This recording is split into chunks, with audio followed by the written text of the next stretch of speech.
The station wagon coughed its last breath at the end of that gravel drive. I remember turning the key and then nothing. Just silence. The kind that presses against your eardrums until you hear your own pulse. And beyond that, softer, the sea. A rhythm I didn't yet understand but desperately needed. I sat there longer than necessary, hands on the wheel, staring at the cottage through the windshield. Weathered shingles, silvered by decades of salt spray. A porch facing water that went on forever. The real estate listing called it charming and secluded. I called it exactly what I needed. Far from everyone who knew me, everyone who tilted their heads and asked how I was doing with that unbearable gentleness. Getting out of the car felt monumental. My legs had forgotten how to hold me. When had I last eaten? Yesterday? The day before? Time had become this strange, elastic thing since the hospital. Since those final hours watching the monitor, willing it to keep beeping, knowing it wouldn't. Since I held her hand as it grew cold and understood, with devastating clarity, that I was now a person who existed in the after. The cottage key was heavier than it should have been. Or maybe my hands had simply forgotten how to hold ordinary objects. The door protested when I opened it, hinges screaming. Good. Let something else scream. I'd done enough of that in the silent apartment, where her books still sat on the nightstand and her robe still hung on the bathroom hook, and everywhere I looked was evidence of a future that would never arrive. One room. That's all the cottage was. Open space with a sofa covered in wool, a table marked by years of use, a cast-iron stove crouching in the corner like something from another century. The air tasted of salt and pine and something sweeter, dried lavender maybe. Someone had tried to make this place welcoming. I dropped my suitcase near the door, heard it thud against floorboards, and walked straight to the windows. The ocean was angry that day. Steel gray, white-capped, merging with clouds so low they seemed to touch the waves. No horizon. Just endless movement, relentless and indifferent. I pressed my forehead against the cold glass and felt something in my chest unclench. Just slightly. Just enough to breathe. This place matched what I carried inside. The external storm mirrored the internal one. For months, I'd been surrounded by people trying to comfort me with sunshine, with "she'd want you to be happy," with casseroles and sympathy cards. But this raw, brutal landscape that didn't pretend anything was okay, this I could understand. I didn't unpack that first night. I pulled the wool blanket off the sofa, wrapped myself in it, and lay on the bare mattress in the small bedroom, listening to the house settle and the sea rage and my own thoughts circle like carrion birds. Sleep came in fragments, full of dreams where she was alive and then dead and then alive again, each waking more disorienting than the last. Morning arrived gray and cold. I made tea badly, too weak, wrong temperature, and took it out to the porch. The mug warmed my hands. I focused on that sensation. Warmth. Cold. Basic things my body could still register. The beach stretched endlessly in both directions. Empty. Perfect. I pulled on the only jacket I'd brought and descended the wooden steps that zigzagged down the cliff face, each plank slick with ocean spray. Sand. Damp and firm beneath my boots. Wind that stole my breath. The smell of kelp and brine and something older, something that existed before humans and would exist long after. I walked north, no destination, just movement. One foot in front of the other. The most I could manage. Gulls wheeled overhead, their cries sharp and lonely. I watched them ride the wind, envied their effortless navigation of currents I couldn't see. Everything felt symbolic now. Every bird, every wave, every piece of driftwood became a metaphor for loss. I hated it. Hated how grief made everything mean something when I just wanted things to be things again. I walked until my legs ached, until the cold had seeped through my jacket and my nose ran and my eyes watered from the wind. Walked until I couldn't think, could only exist as a body moving through space, mechanical and numb. That became my routine. Wake. Tea. Walk. Stare at walls. Sleep badly. Repeat. Days bled together. I stopped knowing what day it was. Stopped caring. The cottage had no television, no internet beyond a weak signal on my phone that I never checked. I'd come here to disappear, and I was succeeding. The locals left me alone. Seabrook was small, One general store, a post office, a harbor with fishing boats, a handful of houses scattered along the coast. I bought supplies once: bread, eggs, tea, soup cans. The woman at the register smiled but didn't chat. Small mercies. I thought about her constantly. My wife. 11 years together. We'd met when I was 26, her 28. I was working as a graphic designer for a small firm, spending weekends painting in my cramped apartment. She was a music teacher, all passion and laughter, with this way of making everyone around her feel like they were the most fascinating person alive. Our first date lasted 14 hours. Dinner stretched into drinks, stretched into walking the city streets until dawn, talking about everything and nothing. She told terrible jokes. I pretended they weren't funny and then laughed anyway. She noticed the paint under my fingernails and asked to see my work, and when I showed her, she looked at each piece like it mattered, like I'd created something worth seeing. The proposal came 3 years in. Sunset in the park, her hands shaking, the ring her grandmother's. I said yes before she finished asking. The wedding was small. Her family, my sister, close friends. Vows we wrote ourselves, stumbling through tears and laughter. Dancing until our feet hurt. She wore ivory, insisted on a vintage record player for music, made everyone participate in a group rendition of an old jazz standard she loved. We were going to grow old together. That was the plan. Gray hair and grandchildren in rocking chairs and all those beautiful, boring, precious, ordinary days people take for granted until they're gone. The diagnosis came on a Tuesday. Stage 4. Pancreatic. The doctor used words like aggressive and prognosis and palliative care. She held my hand so tight I felt her bones. We sat in that office after he left and didn't speak. What was there to say? The future we'd built in our minds was evaporating. 18 months. That's how long we had after the diagnosis. 18 months of treatments that made her sick. 18 months of hope and despair oscillating like tides. 18 months of watching the woman I loved disappear by degrees, her body betraying her, her spirit fighting until it couldn't anymore. The end came in a sterile room that smelled like antiseptic and defeat. I held her hand. I told her I loved her. I promised I'd be okay, lying through tears. The monitor flatlined. A nurse came, professional and kind. Then she was gone, and I was alone, and the world kept turning like nothing had changed when everything had. The funeral. The condolences. The empty apartment. Days I didn't leave bed. Days I cleaned obsessively, trying to erase her presence because seeing it hurt too much. Days I sat on the floor of our closet, breathing in the scent of her clothes. My sister worried. Friends called. I stopped answering. They meant well, but their concern felt suffocating. They wanted the old version of me back, funny, functional, whole. That person was dead too. I didn't know who I was now. So I left. Found this cottage online at 2 in the morning during one of those insomniac hazes. Booked it for 6 months, packed a bag, drove north without telling anyone. Running away. Maybe. Survival? Definitely. 3 weeks into my isolation, or was it 4, the tide went out further than I'd seen. I'd become attuned to its rhythms without meaning to. High tide twice daily, low tide between. The moon pulled the water back and forth, eternal and reliable in a way nothing else was. That morning, the beach transformed. Rocky shelves I'd never seen emerged, glistening and covered in life. Pools caught between stones, miniature ecosystems left behind. I walked carefully, boots finding purchase on slick surfaces, fascinated despite myself. That's when I saw her. Further down, kneeling beside one of the larger pools. She wore a dark green wetsuit, practical and worn, her focus absolute. Dark hair pulled back, one strand loose against her cheek.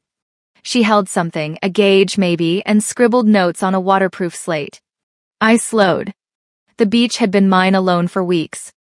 Sharing it felt intrusive, even though logically I knew the ocean belonged to everyone. But something about her posture, her complete absorption, held my attention. She existed entirely in that moment, devoted to whatever task occupied her. I'd forgotten people could focus like that. I'd forgotten I used to be able to. She looked up suddenly, as if sensing my presence. Her eyes stopped me cold. Green. Not just green, the color of the sea on those rare sunny days, clear and bright and alive. Her gaze was calm, assessing without judging. The tide's going out further today. Not a greeting. An observation. Stated simply, offered to the air as much as to me. I didn't know how to respond. Is it? My voice sounded rusty and used. She nodded, gestured to the pool with her gauge. Reveals more. See these? She pointed to clusters of purple stars clinging to wet rock. Sea stars. They're resilient. Survive hours out of water, just waiting for the sea to return. Patience incarnate. I moved closer, looked where she indicated.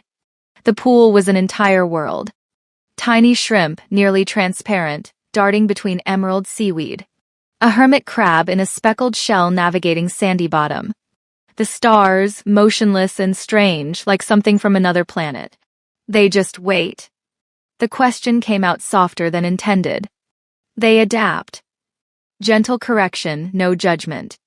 Their bodies are built for this cycle. They know the water will come back. It always does. Something in that statement landed differently. Cycle. Return. Knowing.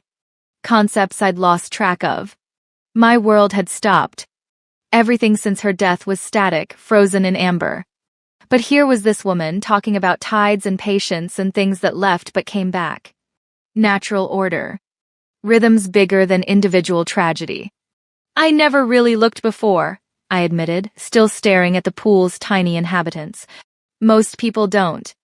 They see a beach. I see a library. Every pool, a different book. She stood, brushed sand from her knees. I should let you to your walk. Wind's picking up. A small nod and she turned, walking further down the beach.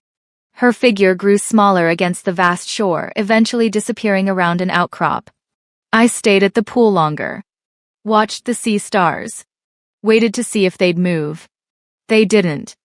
Just clung there, trusting in something I couldn't. That night in the cottage, I couldn't stop thinking about the encounter. The sound of her voice, low, pleasant alto, carrying easily over waves. The color of her eyes. The way she'd spoken about sea stars like they were old friends. It was the first real conversation I'd had since arriving. Maybe the first real conversation since before. No awkward pauses. No pity. Just facts about tide pools and creatures that adapted. I slept better that night. Not well, nightmares still came, but better. Morning arrived with weak sunlight, rare for Seabrook. I made tea, stood on the porch, and made a decision I didn't fully understand. I'd walk the same route. Same time. Not hoping to see her. Definitely not hoping. Just walking. She was there. Different cove, using a small net in a deeper pool. When she saw me, she smiled. Not polite or forced. Real. Reaching her eyes, crinkling the corners. Come see. Something special today. I approached, and that strange flutter happened in my stomach. Unfamiliar. I'd forgotten that feeling. Curiosity, maybe. Interest in something beyond my own grief. The net held something ethereal. Pale, translucent blue, with flowing ribbon-like appendages moving in gentle, pulsing rhythm. Delicate beyond words. A sea swallow. Her voice was hushed, reverent. A type of sea slug. They're solar-powered, essentially.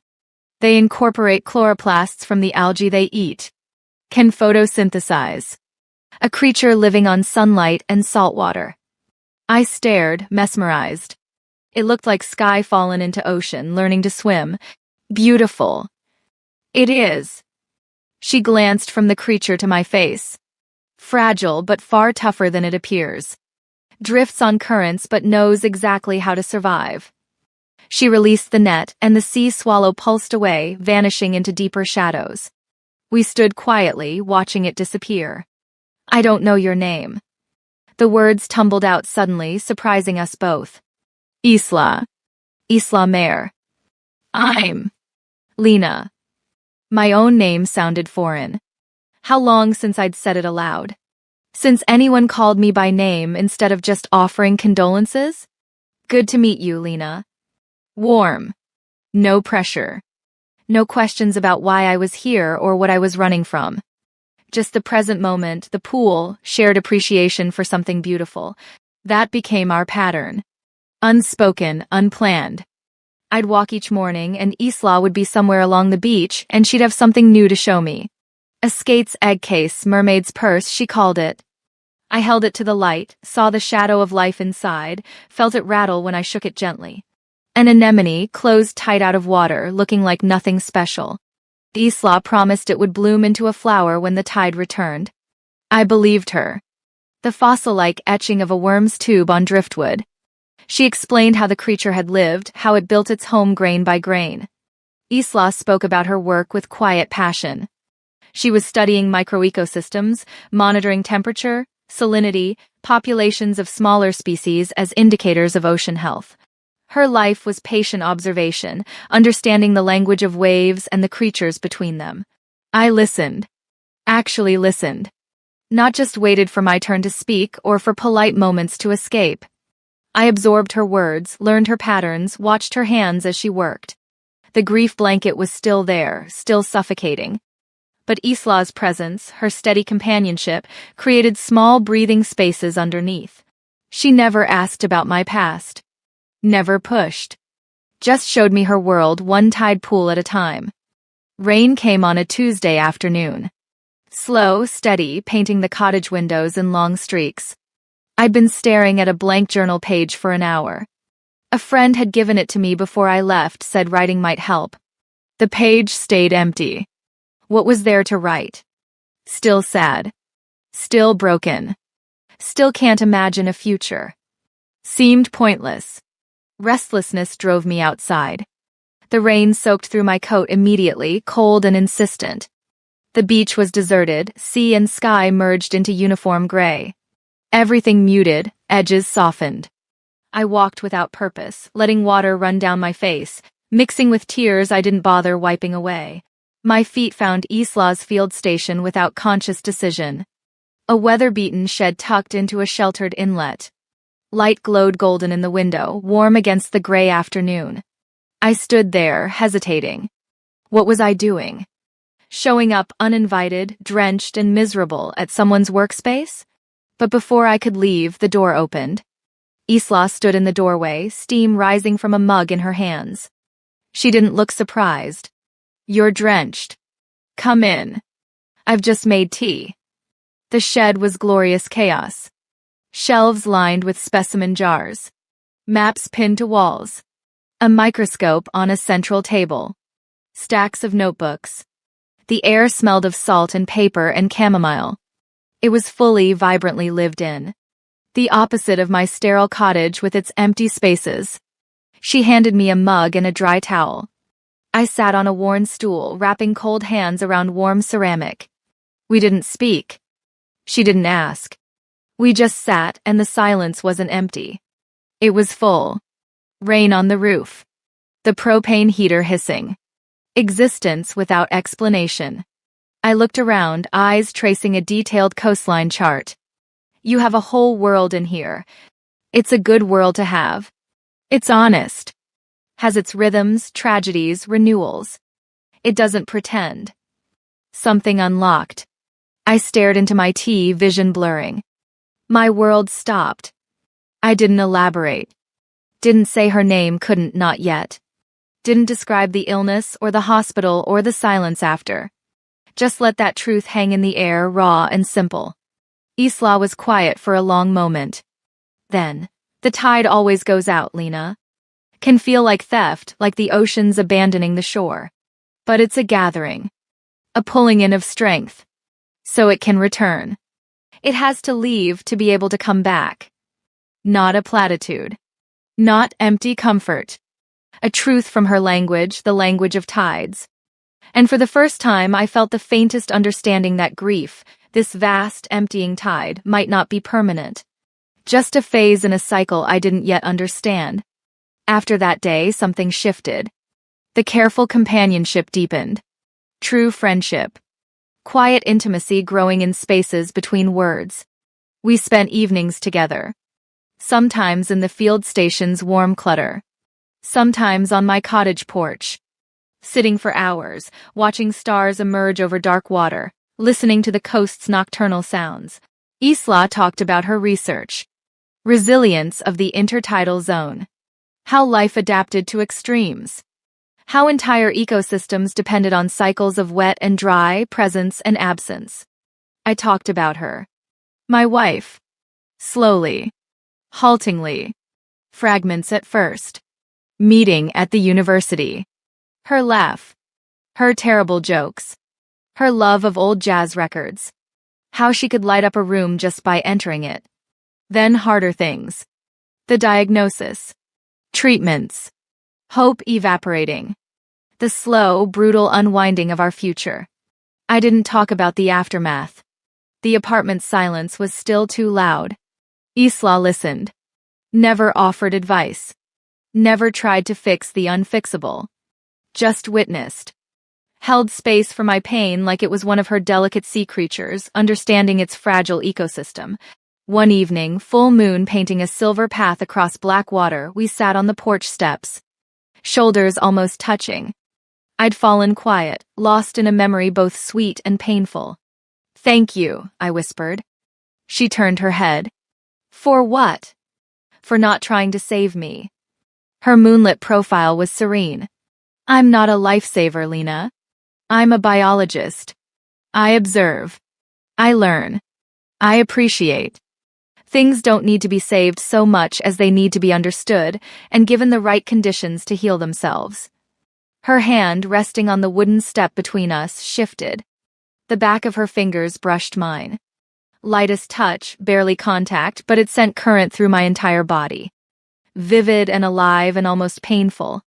First time anyone had touched me without pity or clinical necessity in so long. Just a touch. Connection. I didn't pull away. Let the warmth of her skin seep into mine. Let the simple reality anchor me. I looked at her, really looked, strong jawline, gentle mouth, intelligence and kindness in those sea-green eyes. The cold stone of grief in my chest didn't disappear. But it felt shared. Weight distributed, made lighter by this quiet, steadfast woman beside me. Isla's fingers gently laced with mine. Question and answer all at once. "The conditions here," I said, voice thick with emotion I couldn't name. "Are they right?" She smiled. Slow, beautiful unfolding of joy reaching her eyes. "I believe they are." Summer softened into early autumn. The love growing between us wasn't dramatic or sweeping. It was quieter than that. Deeper. It was in the way Isla always had fresh tea ready when I arrived, hands cold from wind. It was in the way I began helping with her research. My artist's eye, dormant for so long, proved useful for sketching subtle differences in marine specimens. I'd sit at her work table, pencil in hand, capturing the delicate spiral of a shell or the particular pattern on a starfish's back. My hands remembered how to create. It was in the way we could spend entire afternoons reading in the same room. Her poring over scientific journals, me finally opening novels again. Silence comfortable, shared our territory. It was in the way I started remembering her, my wife, without shattering. Memories became bittersweet instead of devastating. Cherished rather than avoided. I found a turntable in the village shop. Small, second-hand, but functional. Bought it along with 3 jazz records. Brought them back to the cottage. Put one on. That old familiar music filled the space, and I didn't break. I swayed slightly, remembering dancing in our apartment, her laughter, her terrible rhythm. The memory hurt, but it was a clean hurt. Not the jagged, infected wound it had been. Isla never asked me to let go of what I'd lost. She only asked me to hold on to now. Our first kiss happened on the beach. Sunset sky bruised purple and orange. We'd been walking hand in hand, our new custom boots leaving parallel tracks in wet sand. The air was cold, clean, smelling of wood smoke and incoming tide. We stopped to watch the sun dissolve into a fiery line on the horizon. I turned to Isla. Dying light caught silver threads in her dark hair, illuminated the quiet strength in her face. "I feel like I'm waking up." Isla lifted her hand, cupped my cheek. Her thumb stroked away a tear I hadn't realized had fallen. "Welcome back." She leaned in. Our lips met. Not desperate passion. Profound recognition. Soft and searching. Gentle collision of two solitary shores. It tasted of salt and hope and promise. When we parted, foreheads resting together, the world felt remade. Crashing waves were celebration. Crying gulls were chorus. The vast, darkening sea wasn't a symbol of loss but a landscape for future. That night, for the first time, I didn't sleep alone. Isla stayed. We lay curled together under the thick wool blanket, bodies fitting like long-separated puzzle pieces. Wind moaned outside, but inside, warmth. The steady, reassuring sound of our breathing, syncopated with the sea's rhythm. I knew the grief would never fully leave. It was part of me now, like a fossil embedded in stone. Permanent record of a love that had shaped me. But it was no longer my entire story. Isla hadn't replaced what was lost. That would have been impossible. Instead, she'd helped me discover a new version of myself. One who could hold both sorrow and joy. Who could honor the past while embracing the present. We established new rhythms. Morning walks became ours together. Isla teaching me the names of creatures, the patterns of tides, the subtle signs of seasonal shifts. I started bringing my sketchbook, documenting what she showed me. Art and science merging. Evenings cooking together in the cottage kitchen. Simple meals, fish from the harbor, vegetables from the general store, bread we sometimes baked ourselves. Isla's hands were capable, efficient. Mine relearned domestic tasks I'd abandoned. Nights curled on the sofa, her reading aloud from scientific journals, translating the dense language into stories I could understand. Me reading from novels, sharing passages that struck me.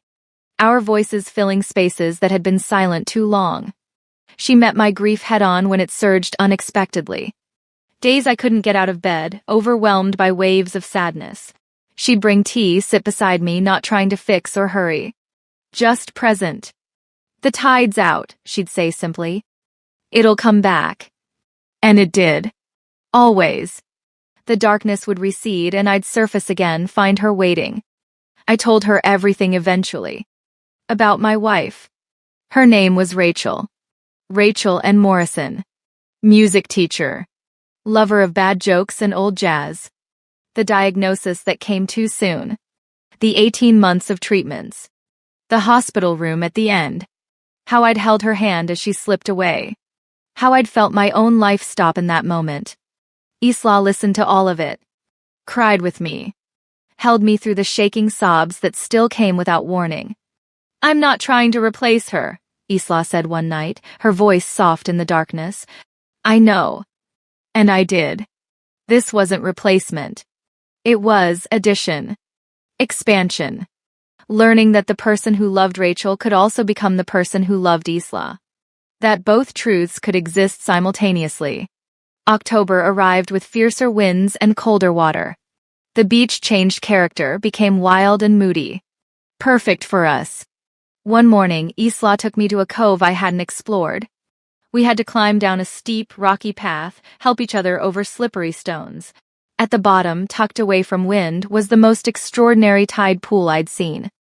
Deep, clear, teeming with life. Isla knelt at its edge, her face alight with wonder. I call this the sanctuary pool, she said. It's protected by the rock formation. Stays relatively stable even in storms. Everything here has found a way to thrive despite the chaos outside. I knelt beside her, looked into the crystalline water. Saw what she meant. Anemones blooming in impossible colors. Fish darting between kelp forests. Crabs and shrimp and creatures I couldn't name. All coexisting, all adapted to their protected space. It's perfect, I whispered. It's resilient, Isla corrected gently. She took my hand, intertwined our fingers. Like us. November brought the first real storm. The sky turned dark green and the wind howled like something alive and furious.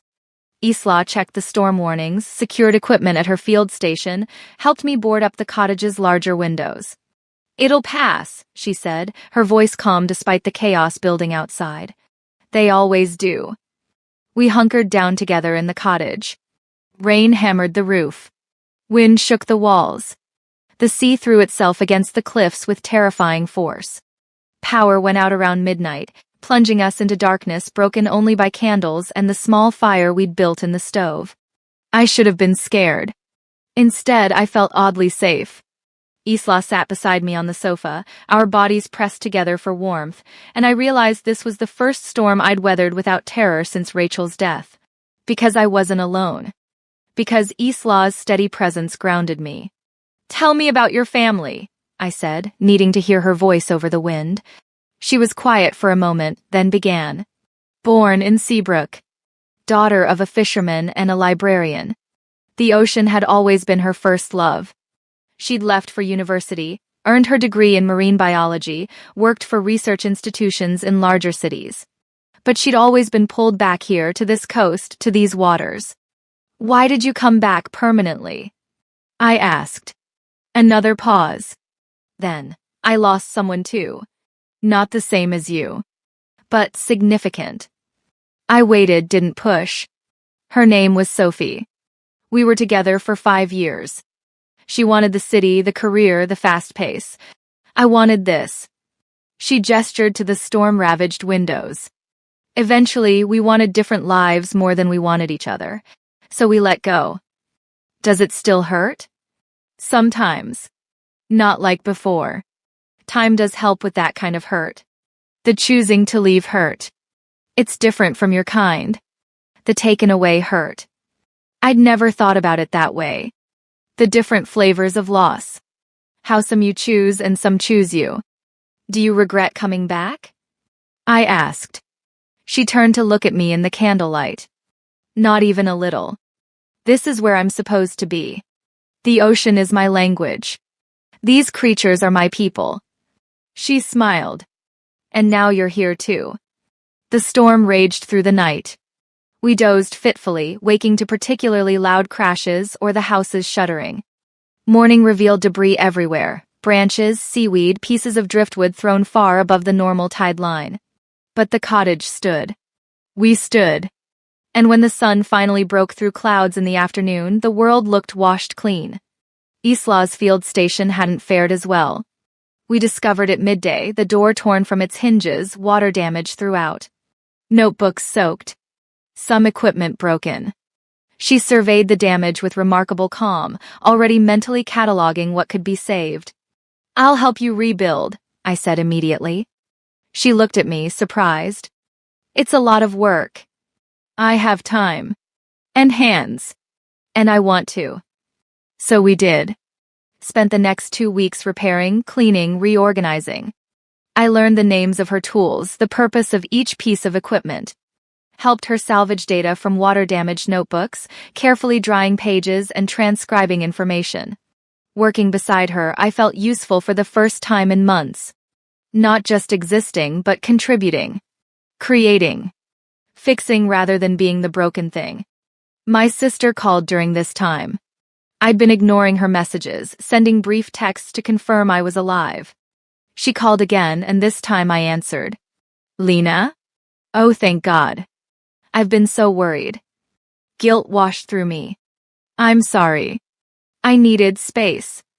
Where are you? Are you okay?" I looked at Isla, who was giving me privacy but within sight. "I'm in a small coastal town. And I'm better than I was." "Better how? You sound different." "I met someone." The words came out before I could stop them. Silence on the line. Then, carefully, like, met someone? "Yes. Lena, it's only been. I know how long it's been." My voice was sharper than intended. "I know exactly how many days. But it's not what you think." Another pause. "Tell me." So I did. Told her about Isla, about the tide pools, about learning to breathe again. About how this wasn't replacement but survival. About how Rachel would want me to live, even though living felt like betrayal some days. My sister was quiet for a long time after I finished. Then, "I'm glad you're not alone. I was terrified you'd. I was just so scared." I was scared too. "When will you come home?" Home. What even was that now? I don't know. Maybe this is home now. We talked for an hour. I promised to stay in better touch. She promised to stop worrying quite so much, though we both knew that was a lie. After hanging up, I sat on the porch steps.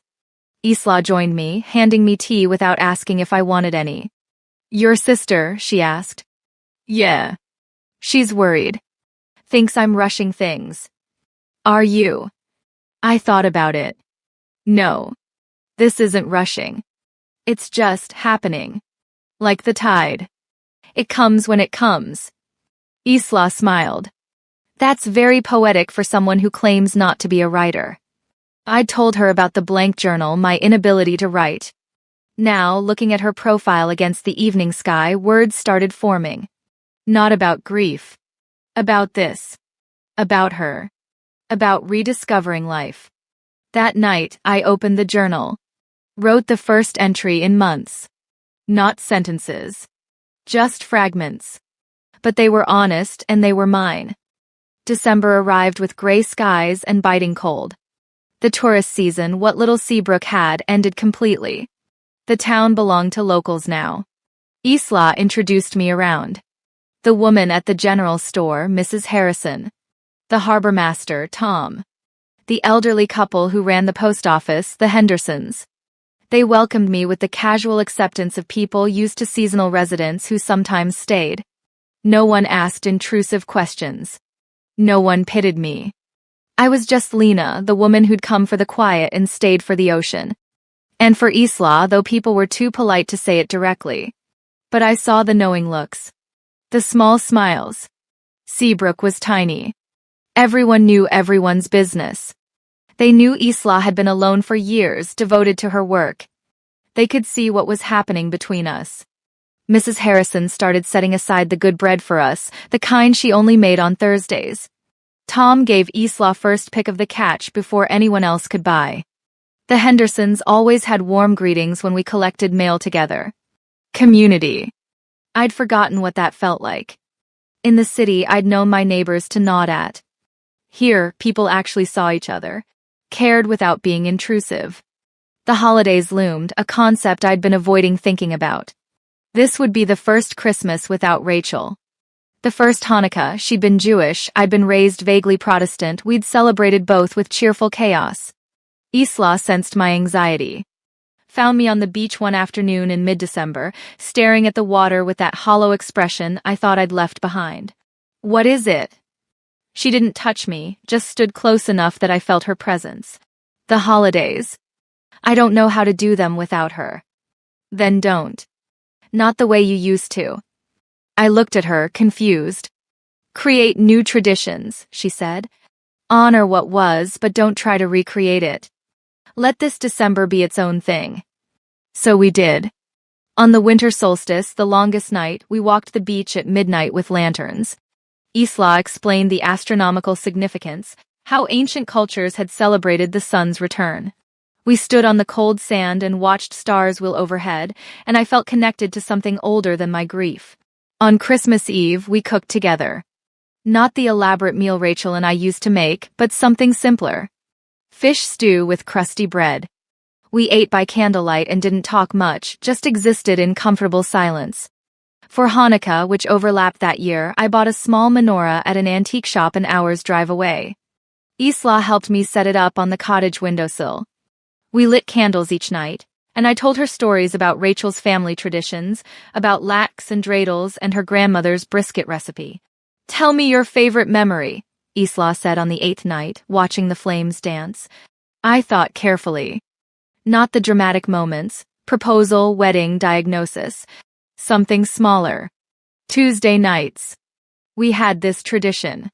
Tuesday nights were hers to pick dinner, and she always chose takeout from this terrible Chinese place that we both knew was terrible but somehow loved anyway. We'd eat it on the couch, watching old movies. Nothing special. Just ours. That sounds perfect. It was. I paused. I miss the ordinary moments most. The big things, you remember them clearly. But the ordinary stuff, that's what made a life. And it's harder to recall because you don't think to memorize it when it's happening. Isla reached for my hand. Then let's be intentional about ordinary moments. Let's pay attention while we're living them. That became our practice. Noticing. Naming the small good things. Morning tea on the porch, worth remembering. The way wind sounded through the pines, worth noting. The exact color of the sky before snow, worth cataloging. I started painting again.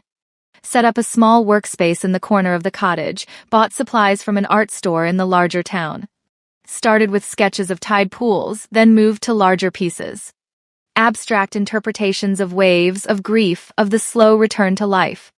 Isla would watch sometimes, quiet and attentive. She never offered criticism or suggestions, just witnessed the act of creation. Having her there helped. Made the blank canvas less terrifying. "You're talented," she said one evening, looking at a painting I'd just finished. Deep blues and greens swirling together, a hint of light breaking through darkness. "I'm rusty." Talent doesn't rust. It just waits. Like the sea stars, I thought. Waiting for the tide. January arrived with bitter cold and occasional snow. The beach transformed into something stark and beautiful. Ice formed in sheltered coves. The sea became slate-colored, forbidding. Isla's research slowed during winter months. Fewer specimens to study, harsher conditions for fieldwork. She used the time to analyze data, write reports, prepare for spring. I helped where I could, learning her methods, her careful scientific notation. We fell into domestic rhythms. Who cooked, who cleaned. Whose cottage we stayed at, we alternated, though increasingly we preferred mine for its view. Small negotiations about space and boundaries, learning to coexist.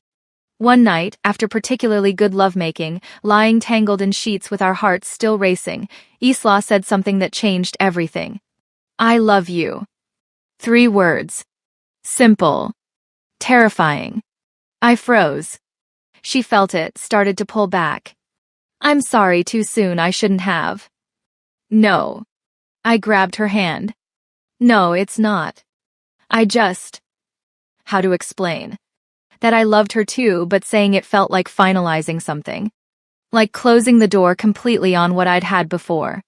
Like betraying Rachel even though Rachel was gone and would want me happy, and I knew that logically, but emotion wasn't logical.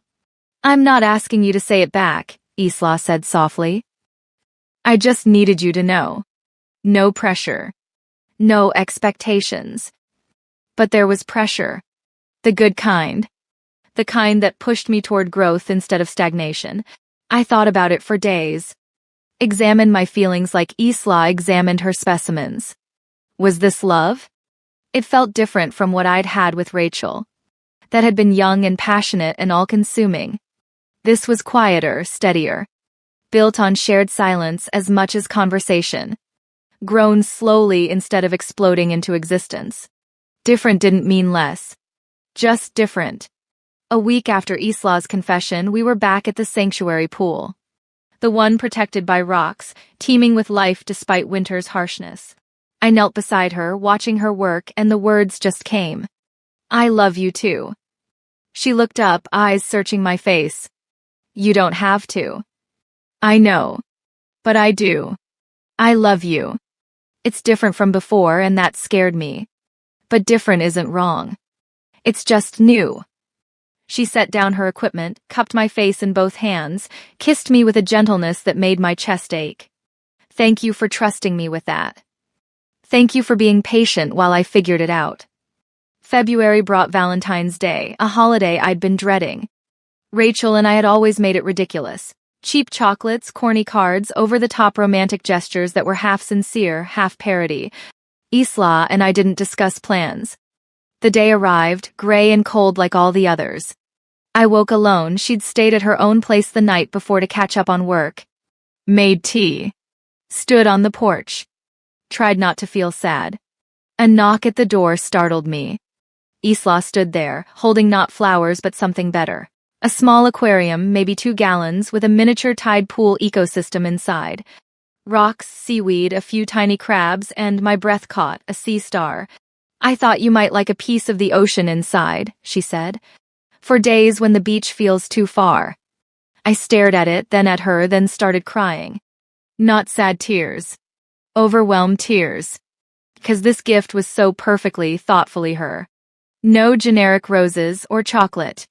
Something living, something meaningful, something that said, I see you, I know you, I pay attention to what matters to you. Thank you, I managed. This is perfect. We set it up on the table near the window where light would reach it. Spent the afternoon watching the tiny ecosystem, making sure everything balanced correctly. It was the best Valentine's Day I could have imagined. Different from before, but beautiful in its own right. March brought the first hints of spring. Days grew longer. The ocean's temperature crept upward by fractions. Early migratory birds appeared. Life returning after winter's dormancy. Isla's work intensified. She was preparing for the busy season, when tourists would return and she'd run educational beach walks, teaching people about intertidal ecology. I offered to help design brochures, using my graphic design background for the first time in over a year. Sitting at her work table, computer open, creating layouts and choosing fonts, it felt like putting on an old, familiar coat. My skills hadn't disappeared. They'd just been waiting like everything else. These are amazing, Isla said, reviewing my drafts. You could do this professionally again. If you wanted. Did I want that? The question hung unanswered. My old life felt distant, like it had belonged to someone else. Could I go back to freelance design? Build a client base here in Seabrook? Or was I content to drift, painting and helping Isla and existing in this quiet space we'd created? I don't know what I want long-term, I admitted. Is that okay? It's perfectly okay. You don't have to have everything figured out. But part of me felt like I should. Like there was a timeline for grief, for healing, for getting back to normal. 6 months since Rachel's death. Shouldn't I be further along? Shouldn't I have a plan? I called my therapist, the one I'd been seeing before I left, who I'd ghosted after arriving in Seabrook. She was understanding, didn't guilt me for disappearing. We set up phone sessions. Talking to her, explaining what had happened with Isla, I expected judgment. Instead, it sounds like you've found a safe space to process your grief. That's valuable. But I'm in a relationship. It's too soon, isn't it? According to whom? There's no rulebook, Lena. Some people need years alone. Others find healing through connection. Neither is wrong. I feel guilty. Like I should still be in that dark place. Like leaving it behind means I didn't love her enough. Grief doesn't measure love. You can love someone completely and still choose to keep living after they're gone. Those things coexist. The sessions helped. Gave me language for what I was experiencing. Helped me separate what I actually felt from what I thought I should feel. But they also stirred things up. Brought Rachel back to the forefront of my mind. Some days after therapy, I'd be raw and difficult. Snapping at Isla over nothing. Withdrawing into silence. She never took it personally. Would give me space when I needed it, closeness when I craved it. Her ability to read my moods without me explaining was both comforting and occasionally frustrating. How do you always know what I need? I asked one night, irritated by my own moodiness. I pay attention. And I've learned your patterns. When you're quiet in the morning, you need space. When you're quiet at night, you need company. When you bite your lower lip, you're holding back tears. When you stare at the ocean without blinking, you're thinking about her. That last one makes you jealous? She considered. No. Jealousy would mean I'm threatened. I'm not. She was real, she mattered, she shaped you. I don't want to compete with that. I want to coexist with it. How had I found someone so impossibly understanding? What cosmic luck, or cruelty, had led me to lose Rachel but then find Isla? The universe felt both vicious and generous, taking with one hand while offering with the other. April arrived with wildflowers. The cliffs erupted in color, purple, yellow, white blooms carpeting the grass. Isla took me on a hike to a spot I hadn't seen, high above the ocean, where the view stretched forever. We sat on sun-warmed rocks, eating sandwiches, legs dangling over the drop. Gulls wheeled below us. The ocean sparkled, actually sparkled, in sunlight that felt like a miracle after winter's gray. I need to tell you something, I said, the words coming without planning. She waited, not anxious, just present. I'm going back to the city. Just for a week. I need to. I need to sort through the apartment. Her things. I've been avoiding it, but the lease is up in June and I have to deal with it. Okay. Just okay. You're not upset? Why would I be upset? It's something you need to do. I might be a mess when I get back. She took my hand. Then you'll be a mess. And I'll be here. The trip terrified me. Returning to the apartment, to the place where everything had ended. But it needed doing. I couldn't hide in Seabrook forever, leaving my old life in suspended animation. I drove back on a Tuesday. The city felt overwhelming after months in tiny Seabrook. Too many people, too much noise, too much everything. The apartment building looked the same.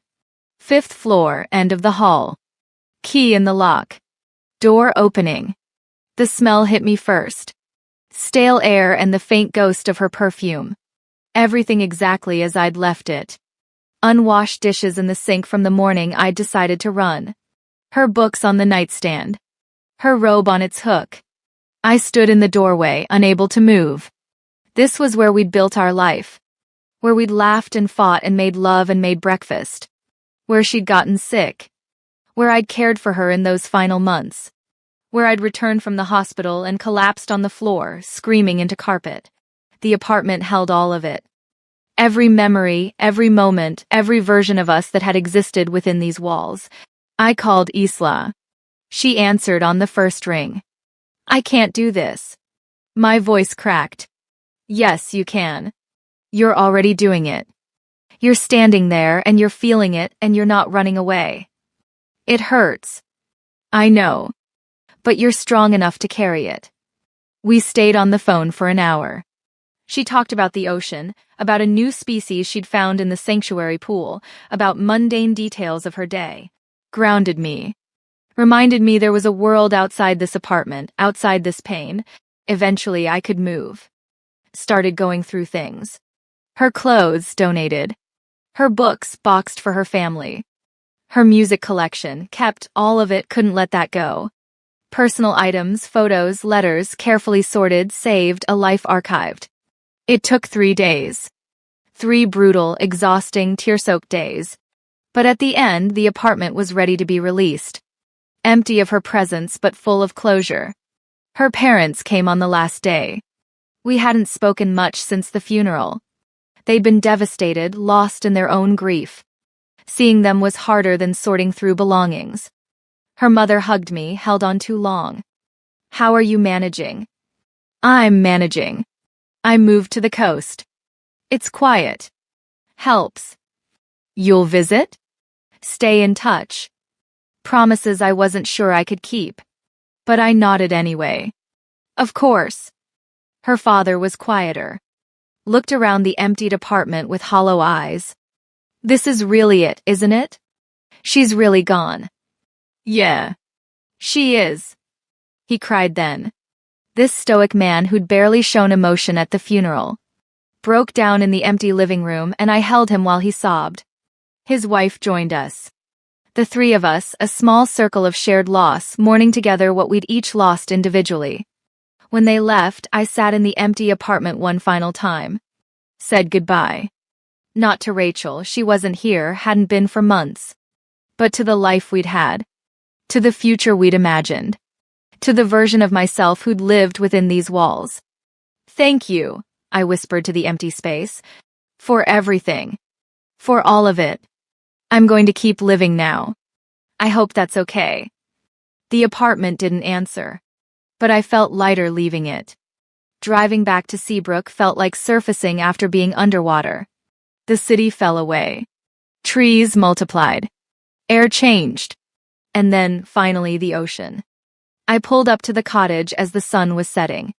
Isla's truck was already there. She was sitting on the porch steps, waiting. She stood when she saw me, but didn't rush forward.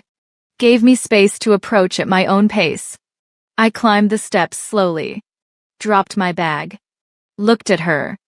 I did it. I know you did. It was awful. I believe you. But I survived it. She smiled. You did. I stepped into her arms. Let her hold me.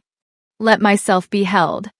The relief of returning, of being with someone who didn't need explanations or performance, who just accepted wherever I was emotionally. Tell me about the ocean, I said against her shoulder. What did I miss? So she did. Told me about the seal that had shown up in the harbor. The unusual jellyfish bloom. The first baby crabs emerging from egg cases. Life continuing, cycles perpetuating, the world turning regardless of human grief. We went inside.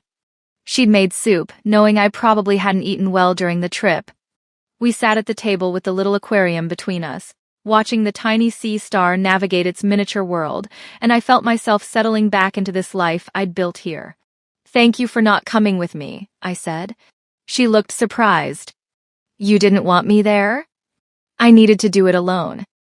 But thank you for understanding that without me having to explain. We're learning each other's languages, she said. You're learning tide and creature. I'm learning grief and healing. We're becoming bilingual. I loved that metaphor. Loved her. Loved this quiet life we were building together. The next morning, I woke early. Slipped out of bed without waking her. Made tea. Walked down to the beach as dawn broke. The tide was out. Low and expansive, revealing that landscape I'd come to know so well. I walked to our first rock pool, the one where I'd met Isla, where she'd shown me the sea stars.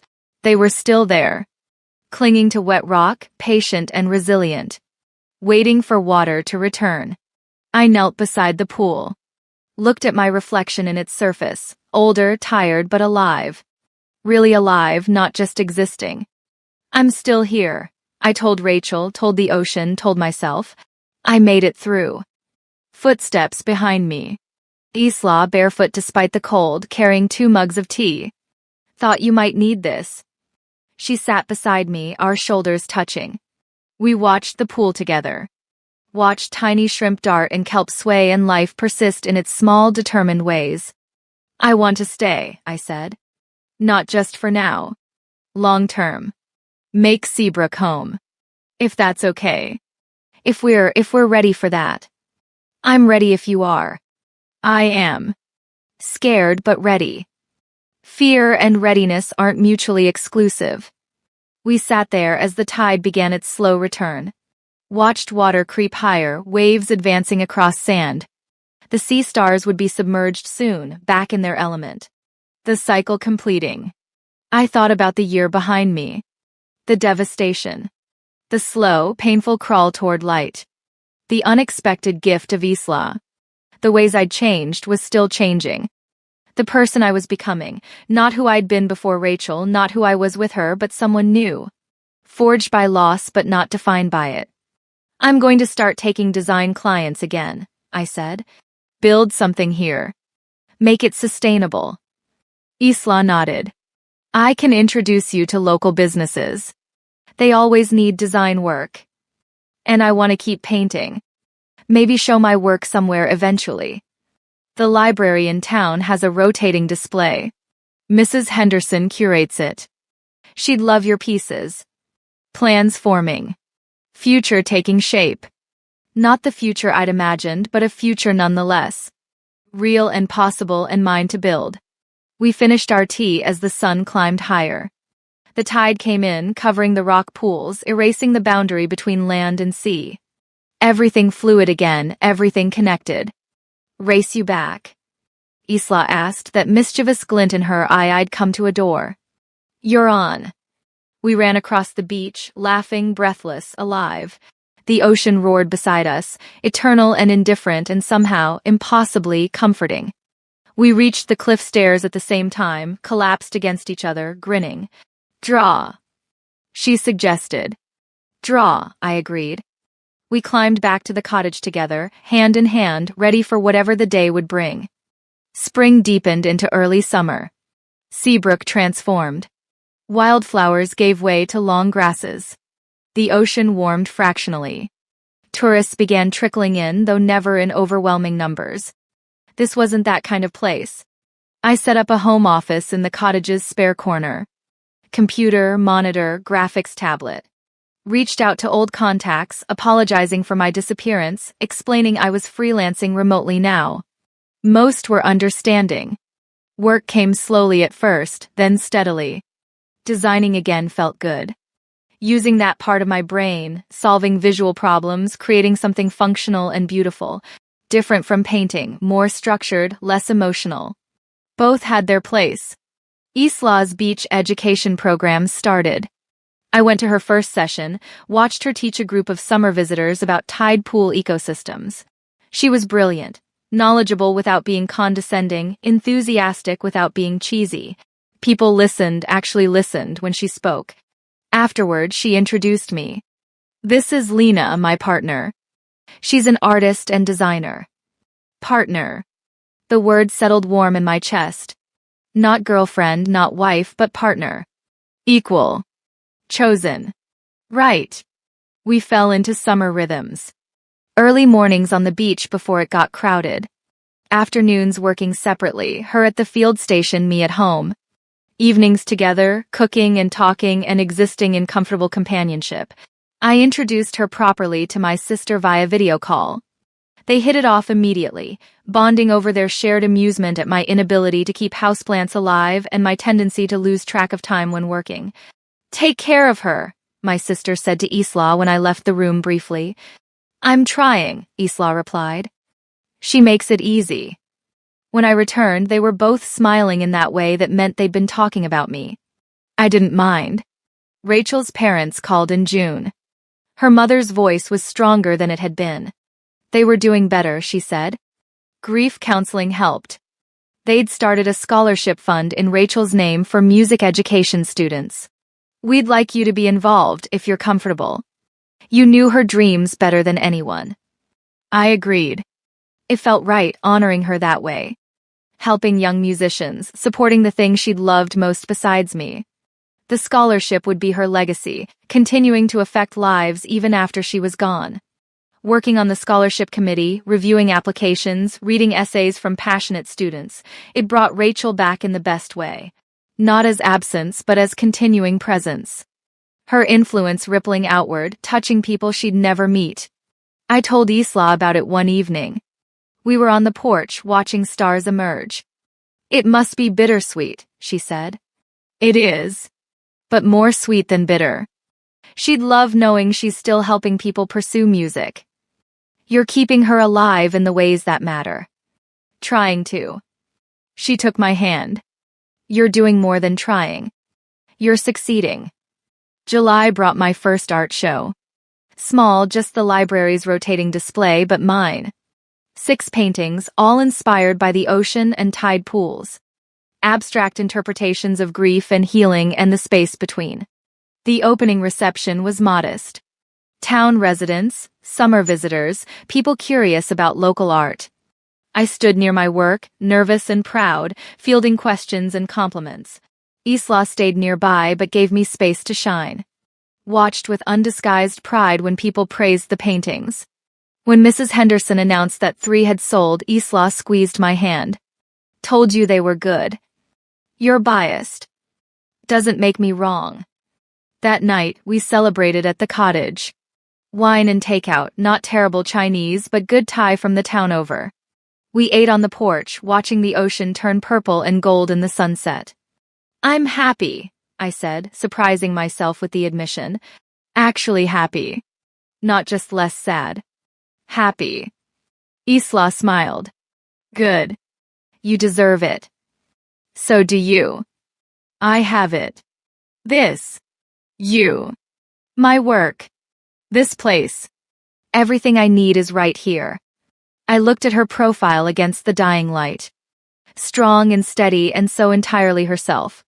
How'd I gotten so lucky? To lose everything and then find this? August arrived with warm winds and long, lazy days. We took a trip together, just a weekend, up the coast to explore other tide pool ecosystems. Isla wanted to compare species distribution. I wanted to sketch new landscapes. Staying in a small bed and breakfast, waking tangled together in unfamiliar sheets, exploring new beaches hand in hand. It felt like being a normal couple doing normal things. No tragedy, no grief, just two people in love enjoying time together. We talked about the future on that trip. Real plans, not just vague possibilities. I want to write a book, Isla said. Popular science, accessible. About intertidal ecology and why it matters. You should. You'd be great at that. And you? What do you want? I thought about it. I want to keep doing what I'm doing. Design work to pay bills. Painting for my soul. Maybe teach workshops eventually. Share what I've learned about creating through grief. We could do it together. Workshops. Art and science combined. Show people how to see the beach differently. The idea bloomed between us. Workshops for tourists and locals. Isla teaching ecology, me teaching observational drawing and painting. Combining our skills, creating something neither could do alone. We started planning immediately. Got excited, talking over each other, ideas flowing. By the time we returned to Seabrook, we had an outline. By September, we'd scheduled our first workshop for the following summer. Autumn returned. 1 year since I'd arrived in Seabrook. 1 year since the darkest period of my life. 1 year since I'd driven up that gravel drive, broken and desperate, seeking only escape. I walked the beach alone one morning in late September, marking the anniversary. Not of Rachel's death, that was still months away in winter's depths. But of my arrival here. My rebirth, in a way. The ocean was calm, unusual for Seabrook. Smooth and gray, barely rippling. I walked to the sanctuary pool, our special place. The ecosystem had changed over the year. New creatures had arrived, others had moved on. But it was still thriving, still protected, still beautiful in its resilience. I thought about who I'd been a year ago. That hollow, grief-stricken woman who could barely function. How far I'd come. How much I'd healed. Not finished. Healing wasn't linear, wasn't complete, but so much further along the path. Rachel would be proud, I realized. She'd never wanted me to suffer. Would have hated knowing how destroyed I'd been. Would have pushed me toward life, toward joy, toward someone like Isla. Thank you, I whispered to her memory. For loving me. For teaching me. For the years we had. I'm okay now. I'm going to keep being okay. The wind picked up slightly, rustling the grasses on the cliff above. If I believed in signs, I'd call it her response. I didn't believe in signs. But I chose to feel comforted anyway. Isla found me there an hour later. Knew somehow that I needed company after solitude. 1 year, she said, sitting beside me. 1 year. How do you feel? Grateful. Sad. Hopeful. All of it at once. She nodded. Understood without needing elaboration. We sat in silence, watching the pool. A new sea star had appeared since last week. Smaller than the others, brighter purple. Just beginning its life in this protected space. That's us, I said, pointing to it. New and small but growing stronger in a safe place. I like that metaphor. I'm full of them now. You and your ocean language have infected me. She laughed. Good. You needed a new language. English was getting repetitive. We stayed until the tide started coming in. Watched water advance, reclaim territory it had temporarily ceded. The eternal cycle continuing, indifferent to human drama yet somehow instructive. Walking back, Isla said, I've been thinking. About. The future. Our future. My heart quickened. And? I don't need grand gestures or traditional milestones. But I want you to know I'm in this. Fully, completely, long-term. Whatever that looks like, however we want to define it.